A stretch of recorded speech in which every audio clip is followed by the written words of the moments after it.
आता सध्या आभाळ ती येत आहे त्याच्यामुळे ऊन बी मारण्यास लागत आहे आणि असल्या उन्हात मला कांदे भिजवायला लावलं होतं. म्हणलं याला आता काहीतरी करावं लागेल जुगाड, त्याशिवाय जमायचं नाही. इकडं आलतो म्हणलं चला आपल्याकडे इथं असं पण टरबुजाचा बंद पडलेला पाईप आहे, त्याला टोट्यान ते बसलेल्या तशाच येतात. मग म्हणलं तेव्हाच हातरीत येईन म्हणजे बरोबर साऱ्याने पाणी जाईन.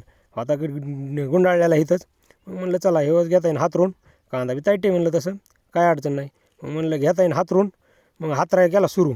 एक बार म्हणलं हातरून टाकला का म्हणजे मग जोडाजोडी करून पाणी फिणी एकदम निवांत लावलं म्हणजे टेन्शन नाही. आणि कोणतं काम मी हाती घेतलं आहे आणि ती कधी असं पार पडतं असं कधी होतच नाही. माझ्या मागं 3.5 पण होती, दोन्ही संघच आहे का मीच पण होती काय माहिती. आलो तो इकडं भिजवायला आणि मेन पॉईंट वाकड बँडच राहिलं होतं घरी. आणि ती वाकड बँड 60-70 रुपयाला येतं आणि त्याला आणायला जायलाच मला 50चं पेट्रोल गेलं. म्हणलं यायला मोकार 50 रुपये टोटा. ती झाला जोडाजोडी करून तेवढ्यात लाईट बी आली. मग लाईट आली बघितलं तर साऱ्याने एकदम पाणी ओकेमध्ये जात होतं. मग म्हणलं आता काय करायचं तरी काय काम तर काही नव्हतं. म्हणलं इथंच दिवसभर बसायचं. म्हणलं चला असं सोमवार होता. मग म्हणलं चला महादेवाचं दर्शन घेऊन येता येईल. बरेच दिवस झालं दर्शन घेतलं नाही. आपल्याला असं स्वतः होतं बाहेरूनच दर्शन घेतलं. नारळ फिरत ठेवतो आतमध्ये गुलाबाची फुलं 3 आलो दिवस झालं तर 5 वाजल्या होत्या. निवांत झोपल्यामुळं कधी टाईम गेला काय मिळत लागलं नाही. 5 वाजल्या लाईटही गेली.